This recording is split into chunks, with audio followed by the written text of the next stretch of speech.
Good morning students, this is chapter 13 of science प्राकृतिक संसाधन। प्राकृतिक संसाधन क्या होते हैं? जो हमें प्रकृति से प्राप्त होते हैं, ठीक है, वो प्राकृतिक संसाधन कहलाते हैं, जैसे जल, वायु, ठीक है, ये सब। रीडिंग स्टार्ट करते हैं। प्रकृति में बहुत सारे संसाधन उपलब्ध हैं जिन्हें प्राकृतिक संसाधन कहा जाता है। जल तथा वन इसी प्रकार के प्राकृतिक संसाधन हैं। जल जीवन का सार, ठीक है, जल क्या है? जीवन का सार है। जल के बिना क्योंकि हम लोग जीवित नहीं रह सकते। जल एक महत्वपूर्ण प्राकृतिक संसाधन है। अपनी अनेक विशेषताओं के कारण यह पृथ्वी पर एक चमत्कारी द्रव के रूप में जाना जाता है। दैनिक जीवन में हम पीने, खाने, खाना पकाने, कपड़े धोने, नहाने, साफ सफाई आदि में जल का उपयोग करते हैं। इसके अतिरिक्त उद्योगों, सिंचाई के लिए भी जल का उपयोग किया जाता है। सिंचाई तो जल के बिना हो ही नहीं सकती। विद्युत उत्पादन में भी जल का उपयोग किया जाता है। ठीक है, समझ गए ना बेटा? हर काम के लिए हमें किसकी ज़रूरत पड़ती है? जल की। यह शरीर का एक महत्वपूर्ण तरल है जो विविध जीवन प्रक्रियाओं जैसे भोजन का पाचन, पोषक तत्वों का परिसंचरण तथा मलोत्सर्जन आदि तथा पेड़ पौधों में बीजों का अंकुरण, वाष्पोत्सर्जन को नियमित करता है। जल प्रकाश संश्लेषण का महत्वपूर्ण सहभागी है। पृथ्वी पर विद्यमान कुल जल का केवल 0.01% जल ही हमारे द्वारा उपयोग किया जाता है। पृथ्वी पर उपस्थित कुल जल का लगभग 97.4% जल महासागरों में है। यह जल नमकीन होता है, इसलिए प्रयोग में नहीं लाया जा सकता। ताजे जल का एक बड़ा भाग ग्लेशियर तथा पर्वतों पर हिम की चोटियों के रूप में विद्यमान है। यह भी हमारे उपयोग में नहीं लाया जा सकता। पृथ्वी पर लगभग 1.98% जल भूमिगत है। इस जल को हम कुएं, नलकूप आदि की मदद से निकालते हैं। ठीक है बेटा, समझ में आया कि पृथ्वी पर 97.4% जल तो महासागरों में है और हम केवल कितना यूज़ कर पाते हैं? 1.98%। ठीक है, क्योंकि महासागरों का जल हम यूज़ नहीं कर सकते क्योंकि वो नमकीन होता है। अब देखते हैं जल के स्रोत। जल के विभिन्न स्रोत हैं। पृथ्वी की सतह का लगभग 3/4 भाग जल से भरा हुआ है। ठीक है, यानी पूरी पृथ्वी का 3/4 भाग भरा हुआ है जल से।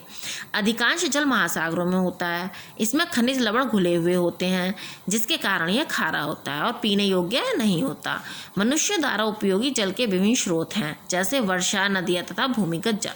ठीक है, समुद्र का पानी तो हम नहीं पी सकते, तो ये जैसे वर्षा है, नदियाँ हैं और भूमिगत जल है, यह हमारे उपयोग में आते हैं। अब देखिए वर्षा। वर्षा का जल एक प्राकृतिक स्रोत है। वर्षा जल को सर्वाधिक शुद्ध माना जाता है, परंतु जैसे ही वर्षा नीचे आती है तब वायुमंडल में उपस्थित धूल के कण इस जल में मिल जाते हैं। वर्षा का जल लंबे समय तक उपयोग में लाने के लिए इसे झील, तालाब आदि में एकत्रित कर लिया जाता है। हमारे देश में कुछ झीलें प्राकृतिक हैं तथा कुछ कृत्रिम हैं। वर्षा का समय निश्चित नहीं होता और वर्षा कुछ क्षेत्रों में अधिक तथा कुछ क्षेत्रों में कम होती है, इसलिए वर्षा पर निर्भर नहीं रहा जा सकता। ठीक है, अब आता है नदियों का जल। पहाड़ों पर जमी हुई बर्फ का पानी पिघलकर नदियों में आता है। कुछ नदियों में वर्ष भर पानी रहता है, जैसे गंगा, ब्रह्मपुत्र आदि। नदियों के पानी का भरपूर उपयोग करने के लिए बांध बनाए जाते हैं। इन बांधों द्वारा रोके गए जल को सिंचाई, विद्युत उत्पादन तथा घरों आदि अनेक कार्यों में उपयोग किया जाता है। अब आता है भूमिगत जल। वर्षा का कुछ जल पृथ्वी पर गिरने के पश्चात पुनः वातावरण में वाष्पित हो जाता है और कुछ जल भूमि के द्वारा शोषित होकर नीचे गहराई में चला जाता है। पृथ्वी की गहराई पर यह बिना छिद्र वाले आधार शैल पर एकत्रित हो जाता है। यही जल भूमि का जल स्तर कहलाता है। भूमिगत जल भली भांति शुद्ध होता है क्योंकि यह मृदा की विभिन्न परतों से गुजरता हुआ छन जाता है। पेड़ पौधे अपनी जड़ों के द्वारा इस जल का प्रयोग करते हैं।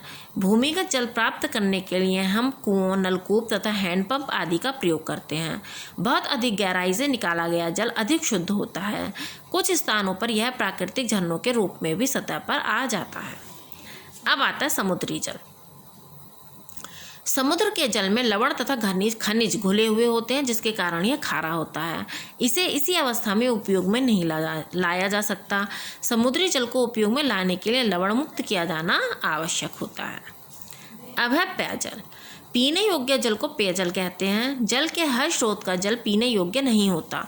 जल में अनेक प्रकार की अशुद्धियाँ घुली रहती हैं, जैसे लवण, निलंबित कण, ठोस कण, सूक्ष्मजीवी, कीटाणु आदि। इससे यह अशुद्ध हो जाता है। लेकिन इसमें घुली हुई सभी अशुद्धियाँ हानिकारक नहीं होती, लेकिन पीने योग्य जल का शुद्धिकरण आवश्यक है। ठीक है, जो जल हम पीते हैं उसका शुद्धिकरण करना आवश्यक है। अब आता है जल की अवस्थाएं। सामान्य तापमान पर जल की मुख्य 3 अवस्थाएं होती हैं: तरल, ठोस और वाष्प। तरल में द्रव होता है, ठोस में क्या होता है, बर्फ, और वाष्प होती है। ठीक है, तापमान में परिवर्तन करके द्रव जल को ठोस अथवा वाष्प रूप में परिवर्तित किया जा सकता है। अतः जल, बर्फ तथा वाष्प जल की 3 अवस्थाएं हैं।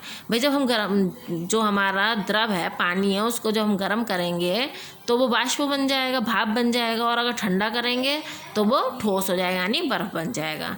तो इस तरह के से उसकी 3 अवस्थाएं हो गई, तरल, ठोस और वाष्प। ये सभी समान अणुओं से निर्मित होती हैं। ठीक है, तीनों अवस्थाएं समान ही अणु से ही निर्मित होंगी, जिसमें 2 अणु हाइड्रोजन के होंगे तथा 1 अणु ऑक्सीजन का होगा। और फिर क्या इसका फॉर्मूला क्या बनेगा, H2O। H2 यानी 2 तो हाइड्रोजन के होगा और 1 ऑक्सीजन का हो गया, के विद्यमान होते हैं। द्रव यानी जल जो है 0 डिग्री सेंटीग्रेड पर ठोस में परिवर्तित हो जाते हैं, बर्फ जम जाती है 0 डिग्री सेंटीग्रेड पर। इसे गलनांक बिंदु अथवा जमाव बिंदु कहते हैं। जल को वाष्प में सभी तापमानों पर परिवर्तित किया जा सकता है, लेकिन 100 डिग्री सेंटीग्रेड ताप पर जल उबलने लगता है और जल का वाष्प में परिवर्तन तीव्र होता है। ठीक है, आप जब मतलब वाष्प में तो वो कम तापमान पे भी बदलने लगेगा, लेकिन 100 डिग्री सेंटीग्रेड पर वो उबलने लगता है और वाष्पन तेज हो जाता है। 100 डिग्री सेंटीग्रेड वाष्पीकरण बिंदु है। इस क्रिया को वाष्पीकरण कहते हैं। वाष्प ठंडी होकर संघनन द्वारा जल में परिवर्तित हो जाती है। तो गलनांक बिंदु तो 0 डिग्री सेंटीग्रेड हो गया और वाष्पीकरण बिंदु क्या हो गया, 100 डिग्री सेंटीग्रेड।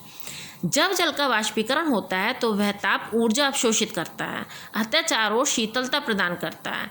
इसी कारण हमें पसीना आने पर शरीर ठंडा महसूस होता है। जल का वाष्पीकरण हो रहा है तो वो क्या करेगा, जब उसका वाष्पीकरण होगा तो ताप ऊर्जा को अवशोषित करेगा। इससे क्या होगा, जब वो अवशोषित करेगा, अपनी ओर खींचेगा, चारों ओर का जो वातावरण है वो शीतल हो जाएगा, ठंडा हो जाएगा। इसी कारण हमें पसीना आने पर ठंड महसूस होती है। अब आते हैं जल चक्र पर। पेड़ पौधों, मनुष्य, जीव जंतुओं द्वारा विभिन्न क्रियाओं के लिए जल का निरंतर उपयोग होता रहता है, परंतु फिर भी जल का प्रकृति में अस्तित्व रहता है, क्योंकि जल निरंतर परिभ्रमण करता है। समुद्र, महासागर, नदियों आदि का जल सूर्य ताप के कारण वाष्पित होता रहता है। पेड़ पौधे भी जल का रूपांतरण जल वाष्प के रूप में करते हैं। श्वसन क्रिया में भी जंतु तथा मनुष्य जल वाष्प मुक्त करते हैं। जल वाष्प गर्म तथा हल्की होती है। यह वायुमंडल में ऊपर पहुंचकर बादलों का निर्माण करती है। बादल वर्षा लाते हैं, जिससे जल पुनः महासागरों, सागरों, नदियों तथा अन्य जलीय खंडों में पहुंच जाता है। प्रकृति में जल का निरंतर परिभ्रमण जल का पृथ्वी से वायु तथा पुनः वापस लौटना जल चक्र कहलाता है। तो जल चक्र क्या है, पानी सागरों में, नदियों में पानी है, सूर्य की गर्मी से वो भाप बनकर ऊपर उड़ा। पौधे भी क्या करते हैं, जल का रूपांतरण जल वाष्प के रूप में करते हैं। ठीक है, पानी लेते हैं, वो उसका रूपांतर कैसे करते हैं, वाष्प के रूप में। और जीव जंतु भी श्वसन क्रिया में वाष्प निकालते हैं। तो ये सब ऊपर पहुंचकर वायुमंडल में बादलों का निर्माण कर लेते हैं। और फिर वर्षा होती है तो बारिश होती है, तो फिर वो पानी नीचे आता है और फिर वही प्रक्रिया शुरू हो जाती है, वो वाष्प बनकर फिर ऊपर जाता है। तो ये जल चक्र कहलाता है आपका। अब आता है जल प्रदूषण। विभिन्न स्रोतों से प्राप्त जल पीने तथा भोजन पकाने के लिए उपयुक्त नहीं होता है। इसमें बहुत से हानिकारक पदार्थ तथा कीटाणु घुले रहते हैं, जिससे जल अशुद्ध हो जाता है। इन पदार्थों को जल प्रदूषक कहते हैं। जल प्रदूषण के निम्नलिखित कारण हैं। देखिए क्या कारण है जल के गंदा होने के। किसानों द्वारा कीटाणुनाशकों तथा उर्वरकों का अधिकाधिक प्रयोग, अधिक यानी बहुत ज़्यादा से ज़्यादा। औद्योगिक अपशिष्ट का नदियों, तालाबों आदि में विसर्जन। और धार्मिक मान्यताएं। धार्मिक मान्यताएं क्या है, हमारा जो भी हवन का या कोई पूजा पाठ का सामान होता है, लोग क्या करते हैं, उसको नदी में वो करते हैं प्रवाहित। तो इसी तरह से और भी हैं जो धार्मिक मान्यताएं, जिनसे हमारा जल प्रदूषित होता है। जल प्रदूषण मनुष्य जाति के लिए ही नहीं वरन समस्त जीव जगत के लिए हानिकारक है। पेचिस, हैजा, मलेरिया, पीलिया आदि अनेक रोग गंदे जल या इसमें पनपने वाले कीटाणुओं द्वारा फैलते हैं। मनुष्य के प्रयासों से ही इस समस्या का समाधान संभव है। औद्योगिक अपशिष्टों को नदियों में भेजने से पहले रासायनिक क्रियाओं द्वारा कीटाणु रहित करना चाहिए। जल स्रोतों के निकट स्नान करना, बर्तन साफ करना, वस्त्र धोना आदि पर प्रतिबंध लगाना चाहिए। उर्वरकों तथा कीटाणुनाशकों के अत्यधिक उपयोग को रोकना चाहिए। अधिक से अधिक पेड़ लगाने चाहिए आदि। अब जल का शुद्धिकरण। जल को निम्नलिखित उपायों में से एक या आवश्यकतानुसार एक से अधिक उपायों का प्रयोग करके शुद्ध किया जा सकता है। ठीक है, नीचे इनके उपाय दिए कैसे कैसे शुद्ध किया जा सकता है। तो देखिए, फर्स्ट पढ़ते हैं।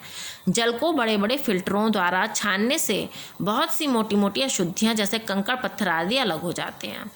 जल को कुछ दिनों के लिए बड़ी बड़ी टंकियों में बिना हिलाए रखने से उसमें उपस्थित गंदगी नीचे बैठ जाती है और शुद्ध जल ऊपर आ जाता है। जल को पीने योग्य बनाने के लिए इसमें क्लोरीन मिलाते हैं, इससे हानिकारक बैक्टीरिया नष्ट हो जाते हैं।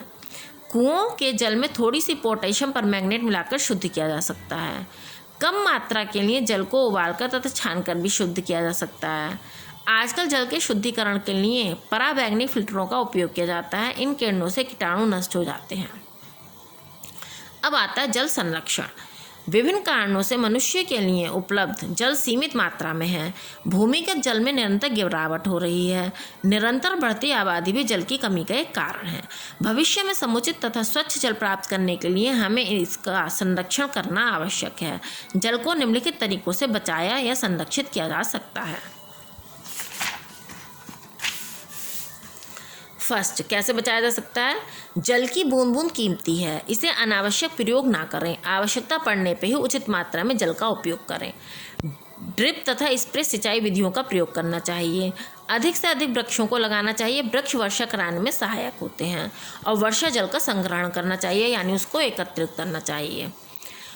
वन एक नवीकरणीय प्राकृतिक संसाधन। अब अभी तक तो हमने जल पढ़ा, अब हम पढ़ते हैं वन के बारे में।